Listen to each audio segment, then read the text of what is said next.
Hey guys, MoiDawg here, and today we finally have some news regarding Squad's next update thanks to a weekend playtest of V2. We'll be going over my thoughts on the playtest itself, as well as taking a look at some of the secret updates to the game the devs snuck into the build that we hadn't heard of before. And for those of you asking, yes, Humvees are back. But before we dive into that, I do want to remind everyone that I stream a lot of Squad on Twitch at twitch.tv/MoiDawg. As an official Squad partner, I'm able to show you guys a lot of exclusive behind the scenes stuff, including new updates and dev interviews, in addition to just having an awesome time playing Squad with y'all. The live streams are a lot of fun, so I hope to see you there. Friday afternoon, the devs pushed out a post that not only announced testing for this past Sunday, but also included a whole list of updates and bug fixes. In that post, OWI stated that quote-unquote, fingers crossed, this will likely be the final playtest and V2 will release shortly after. Now at this point, we're nearing almost 6 months without an update to the live game. So I know a lot of you out there are probably saying, I'll believe it when I see it. And personally, I don't blame you. But since I'm ever the optimist, I'm thinking we'll actually get to see version 2 drop within this next week, as long as the devs didn't see any weird technical issues from behind the scenes during the playtest. For those of you who weren't able to check out the playtest, for the most part, I think it actually went over pretty well. I was able to jump in and play a few rounds in Basra, Goose Bay, and Kamdesh, and although I did experience some helicopter desync in Basra, the other two maps seemed fine, so maybe it was simply a server issue. The devs have also stated that they've been working on a lot of optimization, but I was still getting some massive frame drops in key areas of the map. Once again, I'm not sure if this is a server problem, but I do know that in the past I've had some issues with the Canadian faction causing frame drops. So maybe the maps itself have been optimized, but Canada hasn't. Since while on Kamdesh as British, I wasn't experiencing any of the issues I had in Basra.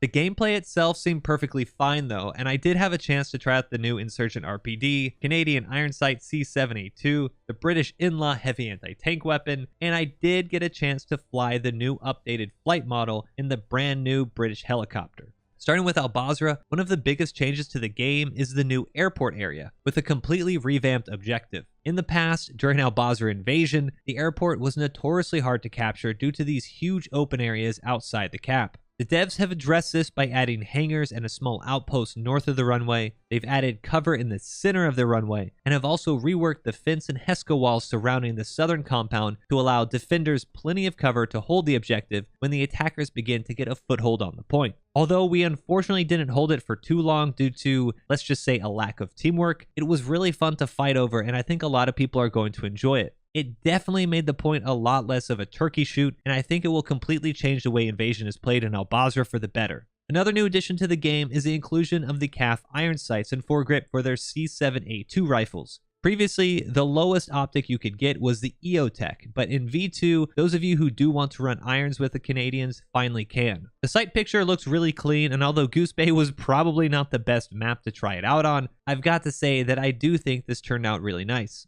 Lastly, for the pilots out there, I did try out the new helicopter flight model with the Puma, and I've got to say that although I absolutely love the new helicopter, flying is a lot different than it was in the past. Simple turns and J-hooks nearly sent me flying into the ground, and the whole airframe really feels a lot heavier. At times, it felt like I was flying a bus, and I really had to pay attention to the collective and momentum of the helicopter, something that I don't notice as much in the past when I'm playing the live game. I don't necessarily think this is a bad thing, but if you've been flying in Squad for a while, you're definitely going to want to head back to the training range and test the new flight models out before you get into real games. Apart from the changes I was able to actually test out in the game, there have also been a bunch of secret updates we hadn't heard about before, including a bunch of new map layers and a completely new crow system for British vehicles.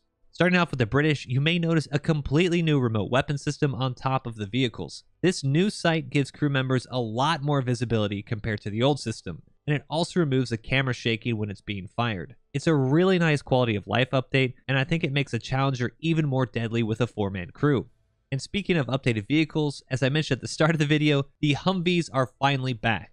But I will say there is something slightly different with how they've been called in-game.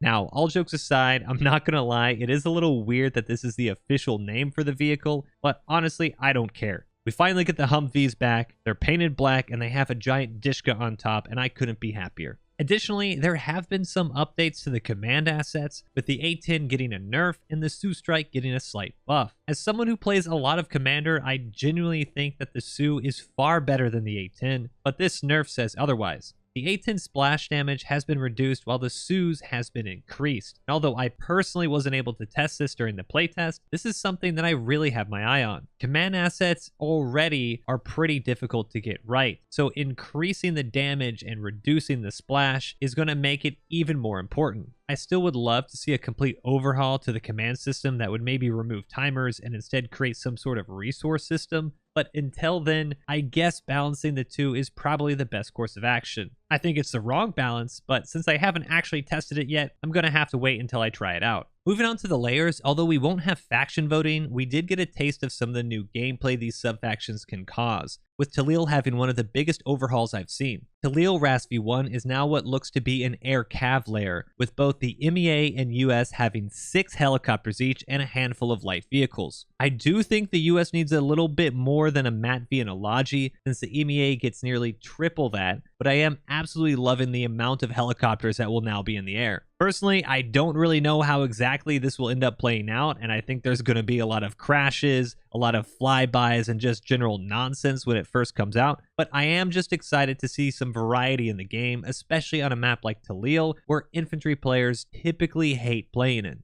On the flip side, Talil Tanks has also been completely reworked with a crazy amount of IFVs. The US gets 6 Bradleys and 2 Abrams, while the MEA get 4 BMP-1s, 4 BMP-2s, and 2 T-62s. I honestly have no idea what to think of this layer, because on one hand, I really like the idea that almost everyone can now be in a vehicle, but the balance seems completely off for me. MEA will essentially be rolling out with 32 ATGMs, while the US gets 12. Personally, I would absolutely hate to be a tank on this layer now, but we'll have to see how it plays out in the real games, I guess. I like that they're trying things, but this one honestly has a really big question mark for me. Overall, I personally didn't think the playtest had any game-breaking bugs and ran just about the same as what I would expect to see in live games, so I would be surprised to see this update delayed much longer. Like the dev post said, fingers crossed, but I'm really feeling good that this will be released before February is over. Some of the new layers I think really need to get balance tested, but they're not game-breaking, and I personally like to see hot fixes that tweak these sub-factions post V2 launch instead of continually delaying the game to get it right, since there's really no way to find out what works and what doesn't until the community gets their hands on it and we have 100 players slugging it out with these sub-factions.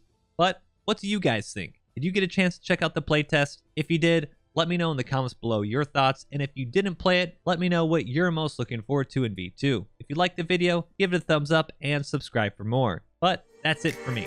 Until next time, peace.